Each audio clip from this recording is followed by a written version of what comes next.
What's up, YouTube, man? It's the homie Big D back at the building with a whole nother episode, baby. Hey, man, to everybody who been putting up on your boy, I appreciate that, man. To everybody who been hitting me in the comments, man, I appreciate that love, man. That's love, you know what I mean? I know I ain't been doing the shouts out, but, like I said, I've been trying to speed up the story. I might have to get back to doing it soon, but all my day ones who've been following the channel from the day one, man, I appreciate y'all, man. To all the new subscribers, man, I appreciate that, y'all, man. And honestly, man, you know what I mean? This is the reason why I'm doing it. If you're new to this channel, man, I tell prison story. You better tell that in the description or in the title. That's what my primary goal is, to tell a mini prison story, try to deter, you know what I mean, all the young people from making the same choice and decision and the mistakes that I made to go to prison. But this is right here is a crash out shouty story, man. But before I start, man, hit that like button, subscribe, share, comment. As you know, it's not gonna cost you one Japanese yen, man. Hey, man, help build the algorithm of the channel. Let's go, man. So at this point in time, me and my partner crash out shouty was sleeping right beside each other, getting on my nerves. But this is my dog, so you know me, them folk, and I mess with him a long way. You know what I mean? But yeah, he sleep right there beside me, man. When we sit up there one day in the room just kicking it, just running the bowl, whatever, this dude Big T pop up in the room. Boom. Big T walks up in the room. He don't say anything to us because, we don't kick it like that anyway. He goes over there across from where I slept at. Now, where I slept at was up against the wall, so I can look and see where he at, you know what I'm saying? And at the point in time, we were sleeping behind the officer booth, but the officer at the front of the dormitory. And he walks in the cut with this little white dude who had been doing probably about 2 weeks. I give him that, you know what I mean? I don't know nothing about it. I don't know nothing about the dude like that. I don't know nothing about the dude. I ain't spoke to him. I know me better than those days he was in the dormitory. The only reason I knew because he slept in the same room with us. And we are down the hill at this time right now. I already gave you the layout, but if you knew, it's like 16 people to a room, 8 bunks on one side, bathroom, then another room. So where I'm sitting at, I can look to the other side of my room and see what was going on because I slept right there in the little small skid row. And I see him, and Crash Out Charlotte leans over and look too. Because the way he came in, like he had a mission on his mind. So, we just checking to make sure, he ain't on no type of fucked up time. He walks over there to the little white dude locker and just opened up the man locker and start taking his stuff out. Crash Out Charlotte looks at me like, man, look at this, man. See, man, I'm sick of this nigga, man.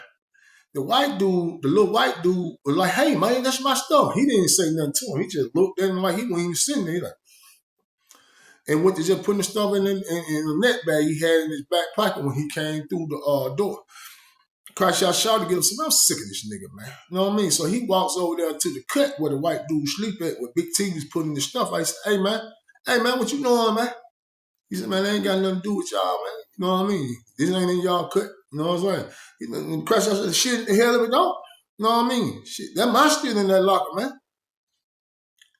Big T looks at Crash Out Shorty, he look at me. I'm standing there like, and see, here's the thing with Big T, he was like a predator, you know what I mean? And it be up and down with them type of dude, like, you know what I mean? I don't like him, you know what I mean? I ain't gonna cap you, I ain't gonna hold you on that, none of that, you know what I mean? I don't like it, you know what I'm saying? Because,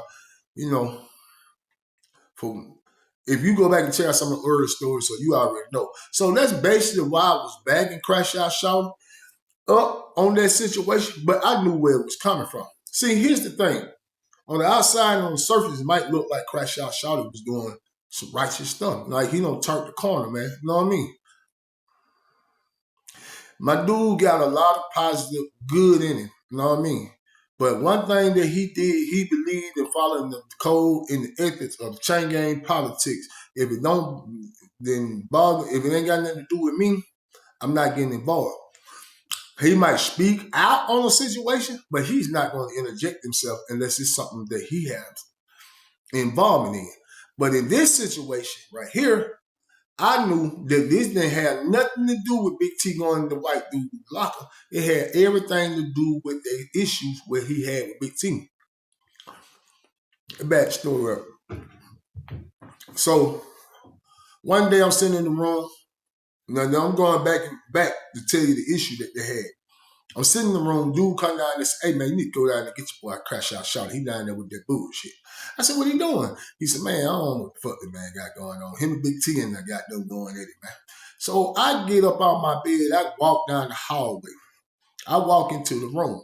It's Big T, a couple of dudes standing in there that slept in the room with Big T. Crash Out Shorty and this other little dude that was goddamn with Crash Out Shorty. The dude that was with Crash Out Shorty, he liked the gamble. So I don't know what's going on because I never seen him and Crash Out Shorty just kick it outside of the gambling pool. And when I walk in, they arguing and shit. Crash Out Shorty got his shirt off. His little bird chest poked out. He ready to goddamn do whatever. Big T got done, and they're like, man, hey, nigga, they talking. So I walk in the room like, yo, what the fuck going on? Big T instantly like, nah, bro, it ain't nothing. He said, man, your boy tripping. I like, what are you tripping about? I said, Shorty, what's going on? He said, no, D, no, you ain't got nothing to do with this. I said, no, I need to find out what the fuck going on, bro. If it got something to do with you, it got something to do with me. You know what I'm saying? So Crash Out Shorty go to Sprite and said, nah. He points to the little dude standing beside him and said, nah, this nigga owe me some money. I'm like, okay. And Big T went and took his shit. Okay. So what the fuck that got to do with you? You know what I mean? Was you riding with him to get his shit back? And then why he ain't saying that? So, no. And what I'm saying is, I'm telling him that he need to give Buddy his shit back, or at least what got don't belong to me. And we gonna squash the shit right now. I said, oh man, it don't make no fucking sense. He said, well, how the hell that don't make no sense? So I supposed to take a loss. You know what I mean? Because this nigga want to take this man's shit. I said, nah, hell nah, that ain't what I'm saying. And that's when I had to break it down. I said, whoa, Sean, I said, listen to what I'm saying. It's like the streets, my nigga. If dude owe you some money for some drugs, right? He like, yeah. And the robbing crew catch him slipping and take his money that he owe you, right? Yeah. Is you gonna go ask the robbing crew for your money back? Say, hell no, that nigga still owe me. I said, yeah, that nigga still owe you. They ain't got shit to do with you. You need to tell that nigga to either got no straighten the business or come up with that money, one of the two. Both if he can. And that's when God done, you know, with the situation with him and Big T got done started right there. And Crash Out Shorty, I was able to talk him down and get him out that situation. But it started from there. Big T was taking the man's stuff. So when Crash Out Shorty said, man, that shit belong to me, I'm standing like, what's that? You know what I mean? Big T just put the stuff back on the drop, throw the man on the bed, said, man, can I get by? I said, yeah, shit, don't slide on. You know what I mean? He went on by this business. So me and Crash Out Shorty go back to the bunk. The little white guy comes back over there. He said, hey man, I appreciate y'all guys pulling up on the man, helping me, man. You know what I mean? I don't know what's wrong with that big old black guy, man. He just walked in here and just started taking shit, man. He said, man, I'm new to here, man. I didn't know this stuff can, but it happened. I heard it, but I didn't know these guys be actually doing that. He's talking, but he's looking directly at me. And I'm looking at him like, yeah, man. I said, I ain't had shit to do with it. I'm just riding my homie. I wish I hadn't said that, but we'll get there together. Because then at that point, he looked at my homie, you know what I mean, Crash Out Shorty. He was like, man, my name is Lil K, man. I appreciate you doing that for me, man. He said, yeah, man, they called me goddamn Crash Out Shorty, but they ain't what they call me, but I'm just using that name. So, fast forward up, man. As time goes on, Lil K and Crash Out Shorty start talking to each other on the regular now. And he would give Crash Out Shorty shit, you know what I mean, to gamble with and all that. So one day he comes in the room, somebody had went in his locker and stole his stuff. Crash Out Shorty took it upon himself because now he see an opportunity. Now, whether or not Crash Out Shorty sent somebody to do this shit, I do not know. But I know he has a habit of doing that. If you don't believe me, go back and check out. He paid too much for goddamn protection. So this is an old chain gang move where I would go steal your shit or get somebody to steal your stuff, then turn back around and go get it for you to make sure to let you know that I got your back. In turn, I will end up finagling and finessing you to put your stuff in my locker. So that's the sack up game. And I eat off you for protection. You know what I mean? Make you start paying me for protection for nobody else won't go in your locker. When Crash Out Shorty goes down the hallway, he make up all these fusses, ruckus and stuff like that, and he get majority of the man's stuff back. From that point on, Crash Out Shorty told him, man, look, just keep your stuff in my locker and you good. And see, that's what the bullshit right now. Automatically, when all this here started transpiring, I knew, here we go again. If Lil K was the type of white guy who wasn't doing the things that he was doing, then we might have been in a better situation, or I wouldn't have had any problem, issues with it. You know what I mean? I'm just being real. I was young at the time. I don't look at life the way that I see it now. That taking advantage of anybody is bad, regardless of what their situation is. Or, you know what I mean, being an opportunist on that type of spectrum. But young nigga back then in prison, majority of the time, my heart is good. But I also will have a young nigga mentality. Fuck it. You know what I mean? If you can't handle your own, you might as well pay somebody to take care of you. You know what I mean? Shit, they don't need to goddamn you up there starving, I'm starving. You know what I mean? They don't took your shit, now you starving, and I'm starving because they don't took your shit. So let me just hold on to it and then we both can eat. That type of mindset right there. You know what I mean? Instead of live and let live. So that's where I was at with it then, but I didn't care. But when I started seeing how he was moving, I knew eventually it was going to end up in my lap one way or the fucking other. Because Crash Out Shorty my partner, and we attached it to hip. Everybody know D gonna ride with Crash Out Shorty. They know that, you know what I mean? And so whatever happens, no matter what goes on, if it jumps, if it up, and Crash Out Shorty is in the middle of it, D is also going to be in the middle of it as well. But, and then everywhere, inmates, officers knew it. Everybody knew this, man. You know what I'm saying?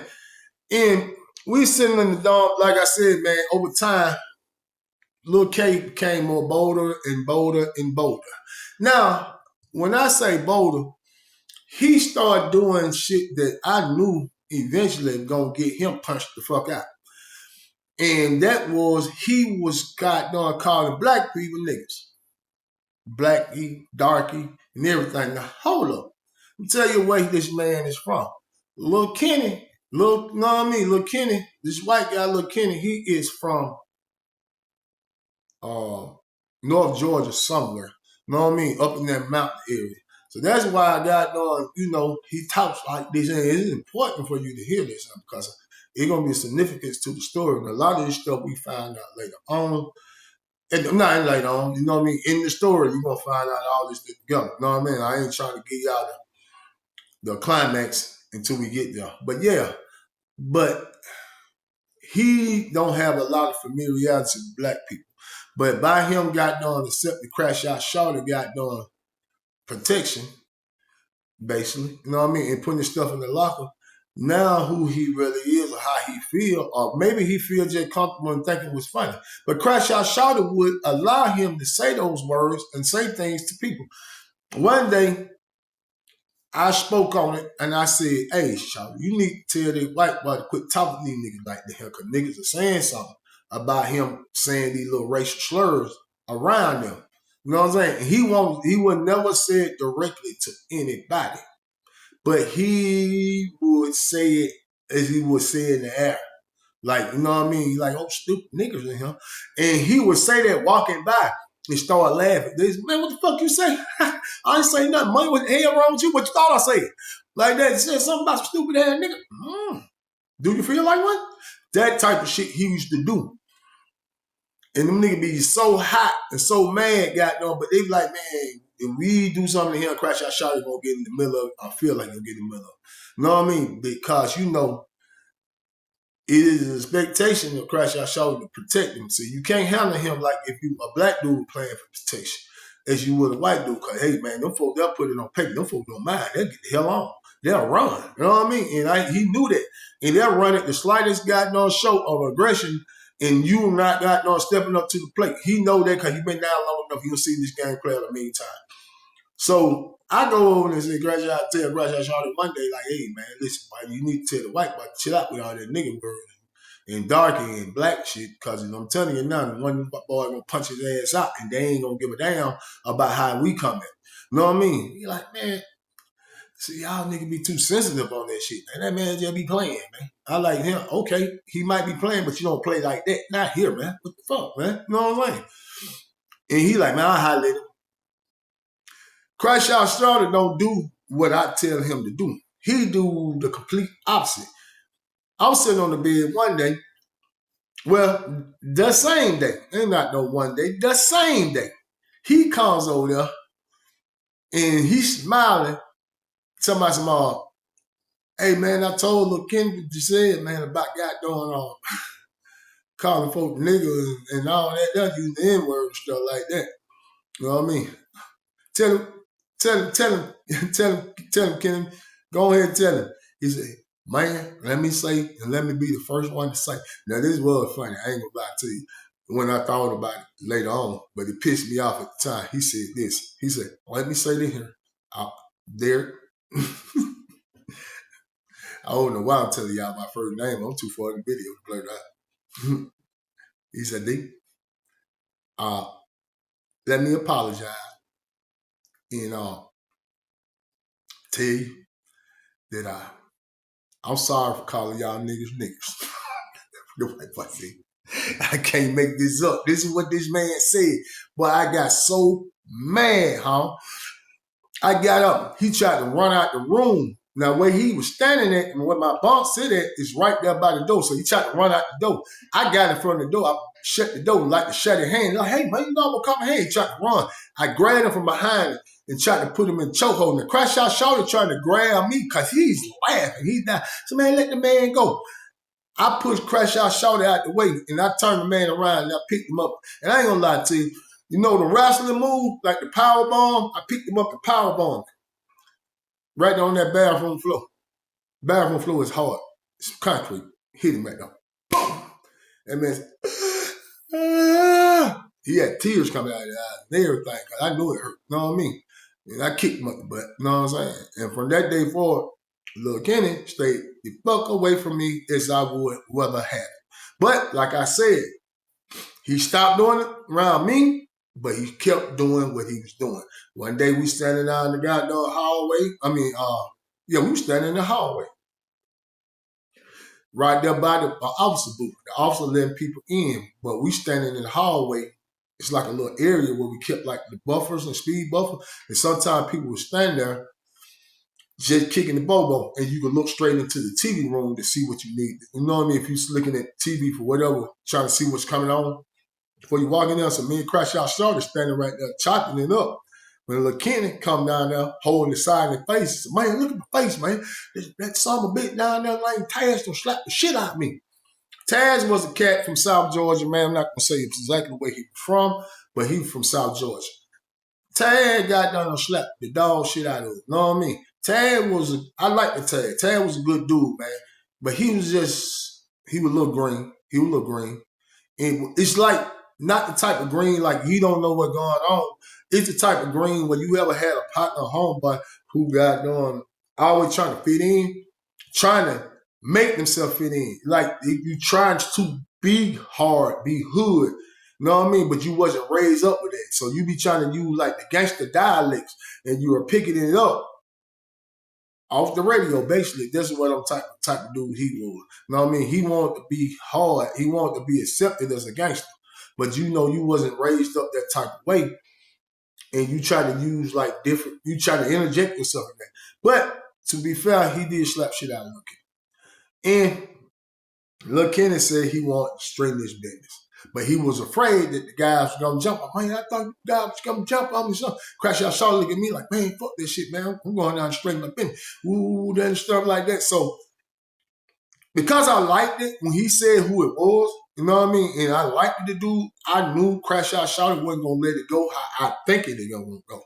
Now, I never described Kenny, but I'm gonna describe him now. He was about 5'10", 5'9" and a half-ish. You know what I mean? Because he was a little bit taller than Crash Out Shorty. And Taz was probably about 5'8", 5'9", but he was stocky. Like, you know what I mean? He had like a good build to him.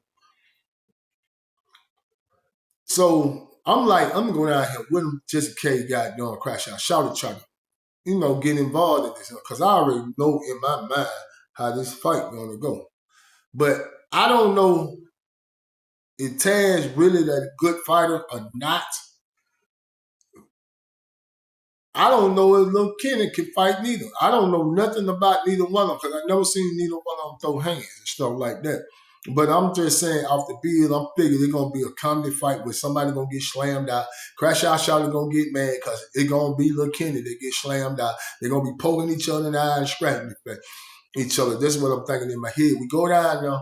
I walk down there as well. I don't even have my boots on because I'm not even planning on getting into no fight or getting involved in no fight. I'm just trying to make sure Crash Out Shorty don't do what he's good at, and that is crashing the fuck out. Which can him inadvertently start a war because Tab from a prominent town in South Georgia. Anyway, we walk into the bathroom. He called Taz out. And Taz looking at Crash Out Shorty. And because he know the dude, Crash Out Shorty is paying the dude is paying Crash Out Shorty for protection. And he's looking at him. Then he's looking at me. And I'm telling, and that's when I had to go ahead and say something for the first time. Because the whole entire time, I never said anything. I just like to him. I said, hey, man, don't get in there, Crash Out Shorty. I know what I mean? If that man want to straighten the business because that man put his hands on him, then let him straighten the business. But first and foremost, I want to know, Tad, why did you slap him? He said, man, call me a nigga. Now, these dog dudes from South Georgia, they are used to growing up dealing with racism. Not to the extent that we might deal with it in a lot. Our racism might come secondhand or inadvertently through action, not just words or words. But by him being in South Georgia, white guys in South Georgia are a little bit more aggressive. You know what I mean? Especially growing up in school, and you go to school with these guys, man, you're going to catch that nigga from a few of them. You know what I mean? And Blackie and all that other stuff. So it pissing them off way more than it would piss one of us off because we are not used to dealing with that aggressive front hand racism the way that they deal with it in South Georgia. So you like, man, the man called me a nigga, so that's why he slapped me. So I feel it. You know what I mean? I just said, man, shit, man said something disrespectful, so he did something disrespectful. I don't see what the problem is. You know what I mean? And but the Kenny like, nah, we play all the time. We be playing all the time. And now all of a sudden, I say the wrong thing. You be calling me cracker, be calling me hunky. Why I can't call you? I said, man, don't you say that shit because them folk gonna ball you in here because niggas went to standing up like you don't call them what? What you gonna call them? He said, man, you know what I'm saying. But I'm saying y'all say disrespectful things to me. I don't get mad at it. I laugh it off. Like that. And he has a point. You know what I mean? Reverse racism or whatever. If you're going to say derogatory words toward him, I guess he feel like he should say it. But here's the thing is, the nigga word, the N word that goes toward black people coming from white person's mouth is going to be seen way worse when it's come back. That was showing aggression back, we going back to the old time. That's showing aggression. That's an insult that we couldn't really do anything about. And anything that we said back toward them, they can laugh it out because they never experienced slavery or racism or you know what I mean? All those different things, they never had to experience those things. So that's why, it is seen in different lights. But back to the story. He said, man, when you call me all these derogatory words, but he didn't say it that way. You be calling me all these words and stuff like that, man. I ain't studying none of that shit to talk about, man. You better never say that word to me again, man. I'll slap you again. But he keep looking at Crash Out Shorty back at me. I said, well, to be fair, that man want to fight. You want to fight him? He's like, yeah, I want to fight one of them. Nobody help me. I just want to make sure nobody jumps on me. I can whoop his ass. I said, well, shit, there it is. Crash Out Shorty sitting there like, man, I like, bro, let him stand on his own too. Crash Out Shorty is thinking like, if Lil Kenny wins this fight, him paying for protection thing might start getting a little sketchy because then he feel like he's standing on his own too. As long as he got his back, but I'm telling like Crash Out Shorty like, nah, ain't nobody rocking with him like that to the point that you thinking that somebody gonna get look out for him. So, man, them folks line up, man. Ted beat the dog shit out of Crash. Look, Kenny, he beat the shit out. It was quick too. It wasn't like 10-second beat him. Boom, boom, boom, boom. And he dropped it. And he fell, boom. He jumped back up, wobbling. Got Tad went to finish. Crash Out Shorty threw a punch. I didn't even see it coming. He threw the punch at Tad. Tad weaved it. Went up on it. Like he knew what he was doing. And he went to back, y'all gonna jump on it? Now the mother dude was like, hey man, that fucked up, man. You can't jump into that. I grabbed Crash Out Shorty over my arm. And he nothing, let me at him. I kill him. I tear him limb for limb. Look in and he's beat up. Out of 5-6 punches, he beat up. I ain't gonna lie. He not bloody the nose. You know what I mean? Busted nose. You know what I mean? Put a big ass hickey that ended up turning to a black eye on his eye. This is just that fast. And I'm like, man, come on, man. I take him out the room. I kill him. Let me at him. And I take him down to the room. Man, you tripping, man. You know what I'm saying? How you just gonna let man fuck that lame man, nigga, man, you got to run the money off. I said, man, I don't know nothing about that running the money thing, y'all. You know what I mean? I said, but that 2 men in the hell of their business, man. The man said he wanted to fight him one-on-one. But Kenny come back in the room. He got the rag. Shouted going in there like, man, you straight. You know what I mean? Like, yeah, I'm all right, man. But things changed at that moment. See, after Lil Kenny seen, like, I can't stand on my own as 2 men, as a man. And the fact that he know that I hate his guts. You know what I mean? I don't like him at all. I don't hate him. I just don't like him. You know what I mean? But he feeling like I hate him because I don't say nothing to him. I just looking like. And so I kind of played a part into what eventually happened at the end of this video. And it got to that point where, he started trying to distance himself from Crash Out Shorty. But like I told y'all in the previous video, if you haven't checked that video, he paid too much for protection. Crash Out Shorty is not going to throw you back to the wood. He's a pit bull. He going to bite down. And he going to bite harder. And he going to start shaking.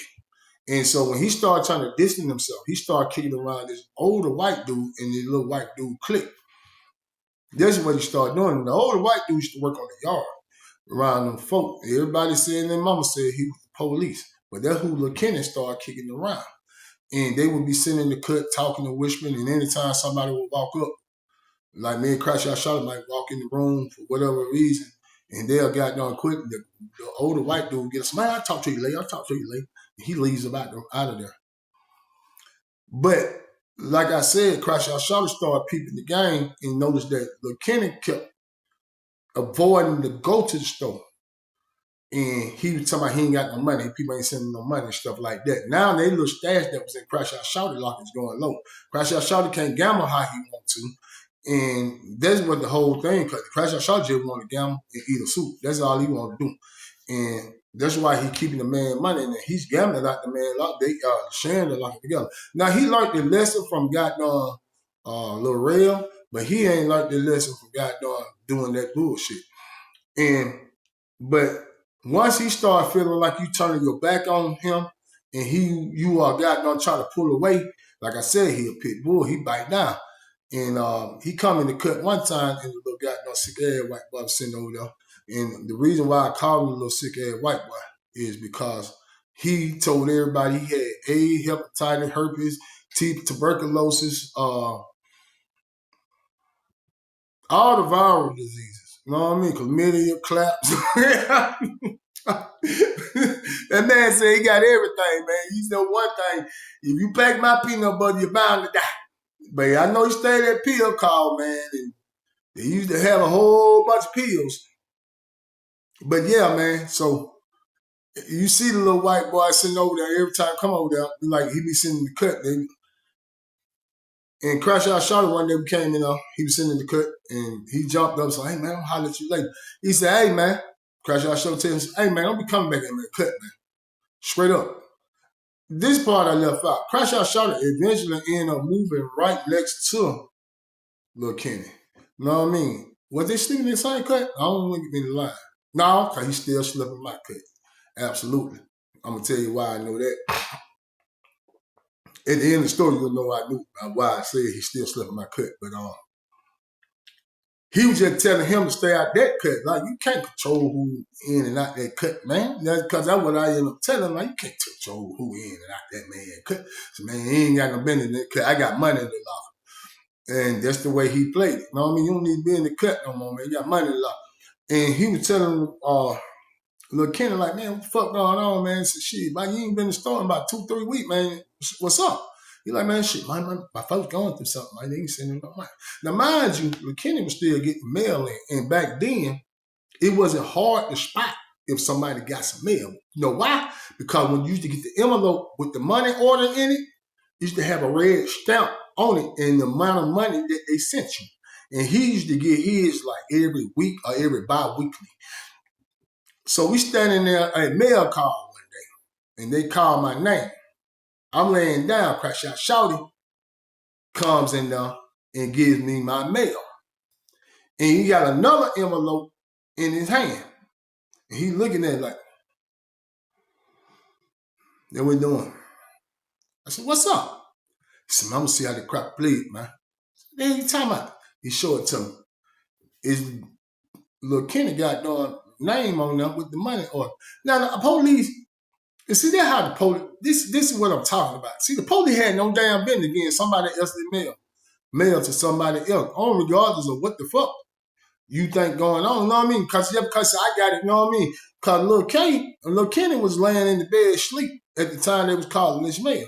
So he got the mail for him. Now, some officers would actually do their job and like, hell no, he got to come get his own damn mail. But you had some officers who had been in the dorm and was familiar with everybody and how everybody moved. They wouldn't have no problem with it. So he go in there and got stuff like, see, I didn't quite play it. He don't even give. He did. He gave Lil Kenny his mail and stuff like that. He said, man, yeah, him. And he ain't say nothing about the money on the shit, nothing. He just sat on the side of his bed and said, yeah, man, you got some mail. And walked off. A week go by. 2 weeks go by. Lil Kenny still ain't went to the store. Now, mind you, it's been about a month and some change. Lil Kenny is riding this whole situation out. I guess he's trying to figure out in his head.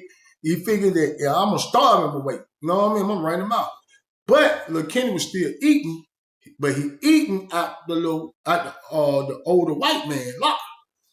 And we started peeping that the white dude was giving him food to eat. And they would kick it like, Lil Kenny don't start going down to this cut and kicking it with him.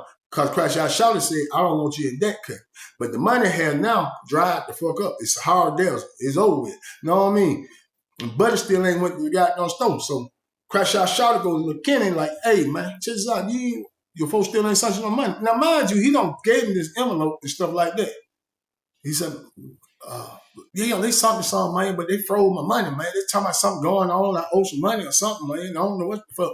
I've been trying to talk. That's why I've been talking to goddamn, you know what I mean? The Ralphie, whatever the white dude's name, I'm just going to call him Ralphie. I've been talking to goddamn Ralphie about, you know, getting, can I get down there to talk to somebody to try to get my money froze? Ralphie is a vet. He done been down a long time. This wasn't, he didn't come through Alto. He came from another prison. So he know all the tricks and trades and things that you need to say to get yourself out this situation, you got yourself in. Crash Out Shorty hot. He like to hear something. All right, I got you. He walk out the cut. Look at me, man, what's up with him? He said, man, with me? I said, man, I ain't got shit to do with that shit done, man. I don't even know why the fuck I was standing on him listening to this conversation. I walk on, you know what I mean? Back on and sit on my bed and shit. A day go by. A store day. No, store day hit. No, it was the day before store day. I'm trying to remember how they went. It was the day before store day. And it was the day before store day. You got to turn the store list in the day before in order for you to be able to get done and get your goods the next day. And Crash Out Shorty go there, fill out a store sheet. And he get it, look, and he say, hey, man, this is what I want to store. Ken said, hey, man, I told you my money froze, man. He said, man, fuck all that. And he said, I ain't stupid. Sign your motherfucking name on him. Or if I don't get nothing to get this shit off tomorrow, I'm going to whoop your motherfucking name. I'm going to let whatever happen to you. You know what I mean? That scares little Kenny up. That scared him the shit up. You know what I mean? Because now he feel like he been pressured to do something that he don't want to do. He's not trying to get his man any more of his money. So, little Kenny, instead of him going where he went to the store, he went out to go to the store the next day. He turned the store list in. He go out like he going to the store the next day. I was sitting in the room chilling when the dorm officer come in. It's like, hey, called my last name, told me, come on, the lieutenant want to see you. The fuck lieutenant want to see me for? What I did? I said, man, I don't know, man. They called up here and said, then they talk to you. And if you need to talk to you, I'm sending you down there to the lieutenant's office. You know where it is? I said, yeah, I know where it is, man. So I walk out of there, man. I go to the shift office, to the lieutenant's office. I get in there, boom. When I walk in there, you know what I mean, Ralphie, you know what I mean, he sent his sick old ass in there, looking like he about goddamn 2 seconds away from goddamn being over with. Like he like take it. The only thing we waiting on him to do, and that's it. You know what I mean? And now him explain to you, when I say sick and old, he wasn't old. He was like 40 years old, looked like he don't live 70 years. And black rings around his eyes. You know what I mean? Pale as goddamn as a ghost. You know what I mean? Lip thin, teeth goddamn rotten. And look like every time he stand up too long, he goes shaking the shit. I'm like, man, what the fuck they got this man out here doing? Just breathing? That's it, cause I'm saying he can't be doing much anything. He's sitting in there, standing in there. Lieutenant called me and I was like, man, I want to talk to you, dude. He said, I've been knowing you a long time. He said, I know a lot about you, man. You know what I mean? And I know your MO. And I don't believe none of this what I'm hearing. I said, what is you hearing? Well, I got a young guy over there, Lil Ken. You know what I mean? He's in that and it had like some cells in there, cause this used to be like the medical floor. And they never had moved, at that point in time, they had took them cells out. They had moved the medical floor, but they still had like the cell where they could put people in. He's sitting there, he's scared to go back to the dormitory. He said that y'all guys are storing him. Yeah, storing who? Him. He said, well, he's not saying you were storing. He said you the muscle. He said you're the intimidator. And that Crash Out Shorty guy, he's the one who actually started it. And he said either he gonna go to the store and get him his money, or he gonna pimp him out. I said, pimp him out? I said, whoa. Say, man, it's right here on this piece of paper. This is what he wrote. I said, listen, man, I don't get down with none of that type activity in my body. I ain't extorting nobody. I ain't making nobody goddamn sell their ass. I ain't with none of that. T, man, you know me, man. He said, that's why I'm talking to you. I'm having this conversation with you because I know you. I've been knowing you since you've been out here. I was a CO when you got here. I said, yeah, you will. He said, so I know who you is. I know your MO. Now, if he had came down here and said, I did something wrong, and this dude, Big D, slapped the shit out of me and threatened to whoop my ass, I can believe that. But he gonna have to have did something to you. You're just not gonna go through bullying, guys. He said, I know about everything y'all do in that dormitory. I got 30 kites down here with your name all on. 30 of them. I ain't just acting on because hell, they say you beat up a few guys that took something. You got disrespect and got a line, but hell, that's prison. Hell, you ask me, you keeping the dog clean to me. Get rid of the bullshit and keep the bullshit down, for I ain't got to do too much. So I appreciate that. He said, but That ain't the problem. You ain't the issue. I'm asking you, do you know anything about Crash Out Shorty telling him that if he don't go to the store today and bring him those goods, that he was going to whoop his ass and pimp his ass out until that money comes up? Do you know anything about that? No, I don't know shit about nothing. Do you know anything about him? You supposed to be the one whooping his ass. I said, look, man, you know I ain't gonna put my hands on him, man. I don't get involved in that. I don't know nothing about no extortion. I don't know nothing about no Crash Out Shorty telling him that. I ain't got nothing to do with nothing, my boy. Why is I'm down here, man? Because you obviously know that I ain't on that bullshit. Because the man signed PC. And you got to have a statement to sign PC or somebody going to have to go to hell, if not more than one. He said, I'm trying to get some understanding. And the whole time he's talking, the little old, frail, sick white dude standing there, he's like to him. I knew that he was the one who had gassed Lil Kenny up to go ahead and play it out that way. And the only thing Shorty did when he gave him that story and throw the match on that motherfucker and made it burn up. And then Lieutenant hit him with some, like he said, he had about 30 or 40 kites on there with all names all on. He said, but I'm going to tell you something. This ain't the first time that I done seen this. Crash Out Shorty does this. He been doing it for years. Now, you can act like you don't know and turn the blind eye to it. It's guys that work out here, guys that be out there and saying, nah, man, Big D be trying to stop Crash Out Shorty taking advantage and making these boys pay for protection. You know what I mean? Now, I know he ain't on the pack of the peanut butter situation, but it's borderline because you're taking advantage of somebody who comes to prison to do the time. Now, I usually leave that stuff alone because let men be men. The hell, he gonna sit there and let another man tell him to do what he want to do with his money. Fuck it. Let it happen. But see, here's the thing is with Lil Kenny that y'all don't know. Lil Kenny from round these parts. I went to school with Lil Kenny's dad. Lil Kenny's daddy got in contact with me and his son got in that trouble, came here. It was like some commercial burglary or residential burglary. He done broke into a few houses, stealing stuff like that. The police got tired just like him up, so they sent his ass to prison. And I told him that, man, at his age, he coming down there where I work at. This is a dangerous place for white guys. He said, I ain't naive, I ain't trying to be racist, but it is. You know how this go there.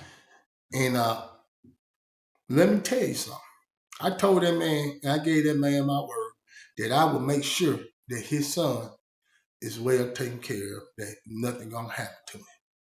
As long as I got breath in my body, I can't stop it. So that's why he in that dormitory that he sleeping in. That's why I put him in that room to sleep behind the booth. And that's why I put him in the room with you. He said, yeah, I know the room to sleep in. Because I figured that if anybody does something to him, you know, taking stuff and stuff like that, that stuff can happen. You know what I mean? But I ain't gonna have to worry about nobody coming in there trying to pack peanut butter. And that's what I told him. I tried to take him out, take it unalive, man. You know what I mean? So that's why I did what I did. And I'm sitting here like, I'm stuck on stupid. Now, mind you, this is when I came to a realization that, oh, that's what they do. If you part of the good old white boy and they don't throw you to the wolves, they try to protect you in a place where it's hard to get protected at. Because I don't care.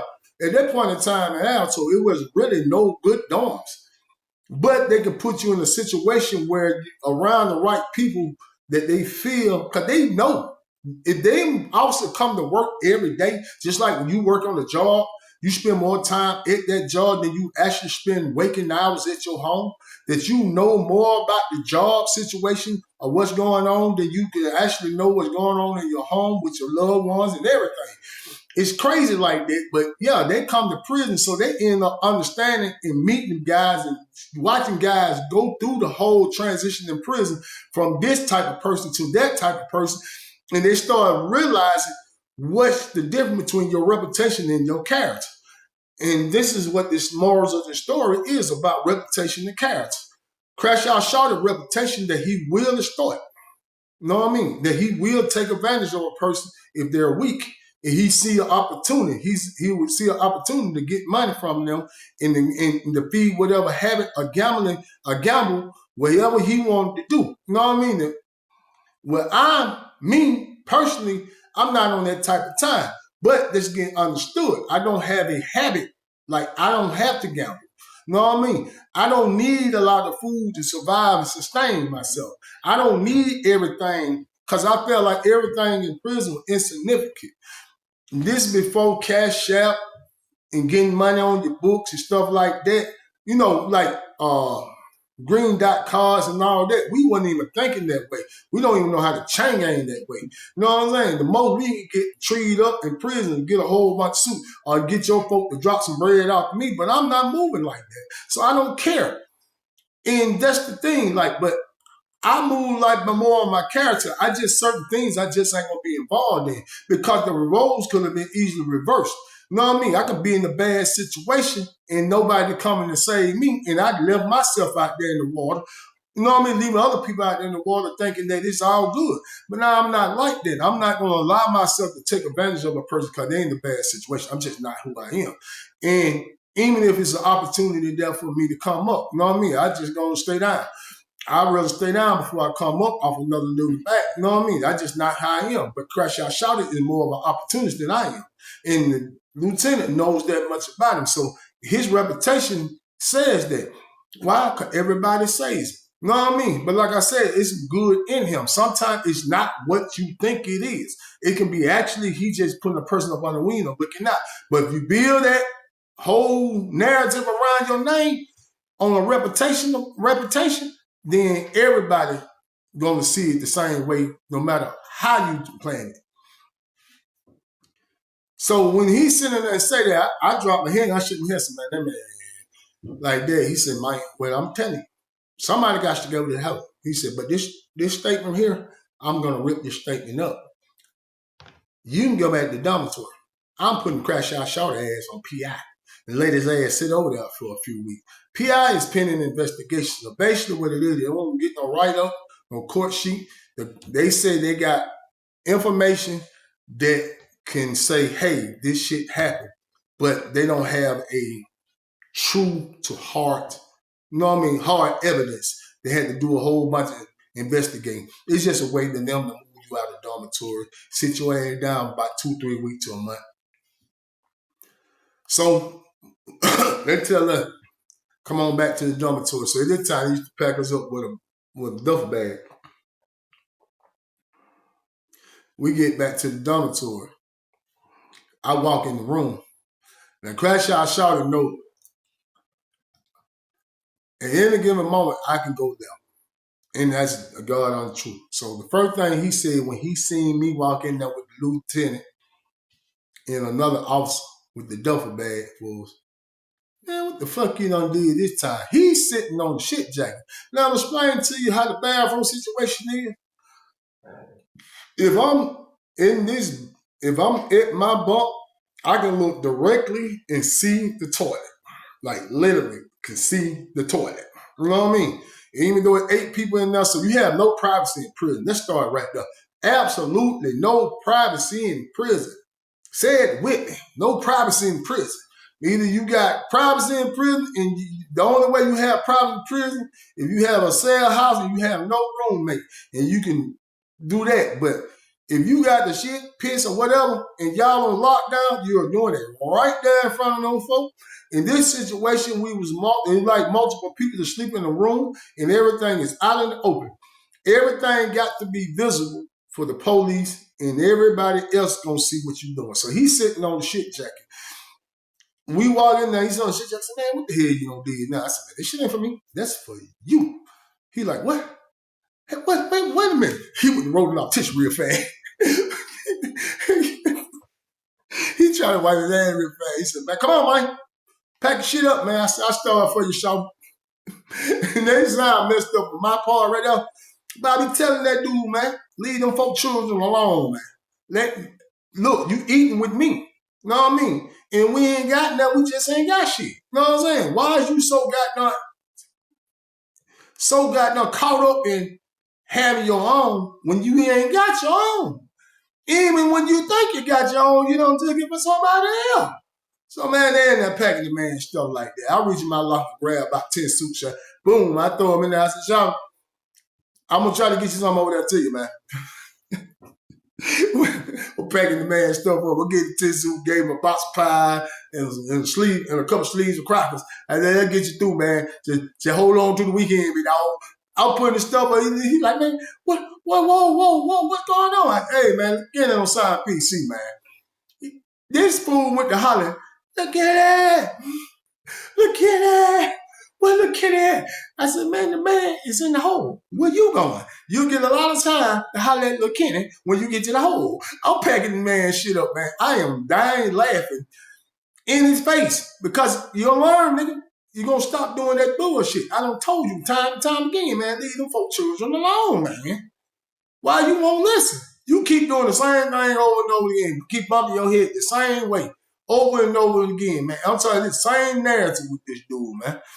And you have a lot of people like that. Not just him. I've had a lot of friends that were like that, man. That just keep doing the same thing over and over again. They think because they got done said, I before me, and the sin is still, man, the shit's still the same, my boy. It don't change. You keep doing it, man. You know what I mean? You going to hang out at somebody at this store that keep getting you got calling the police on to lock you up. You think because you took a different route to that store that the same shit ain't gonna happen? Nigga, you're going to jail.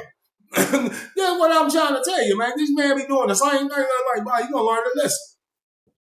Well, they packed him up. They took him to the goddamn hole. He sat over there probably about a month. And they sat that nigga over there about a month. And I think Lil Kenny eventually wrote a statement saying that Shorty wasn't trying to do what he was doing, like what he said he was doing. And they let him back out. They put him back in the same joint with me and stuff like that. He's like, man, Shorty, I ain't doing that shit no more, man. I don't give a damn, man. Whatever happened to God doing to a person, man, I ain't got nothing to do with that, man. Because I promise you, man, shit me, man. That man did that bullshit, man. I was looking out for that man, man. I went out there for him. I said, yeah, I hear you, folks. But he was lying. You know what I mean? Because just crash out Shorty. That's what Shorty crash out Shorty do. Crash the fuck out. But you know what? None of that stuff would have never happened. He would have never went to the hole. Lil Kenny would have never had to sign PC. And my stupid ass wouldn't have been down there trying to explain to me, man, I ain't got shit to do with it. But I just did one thing. Stayed out of prison, man. Don't make the same decision I did. Make the same mistakes I did. End up in prison, man. Till next time, man. The homie, Big D, man. Like, subscribe, share. Comment, man. Ain't gonna cost you not one Japanese yen, man.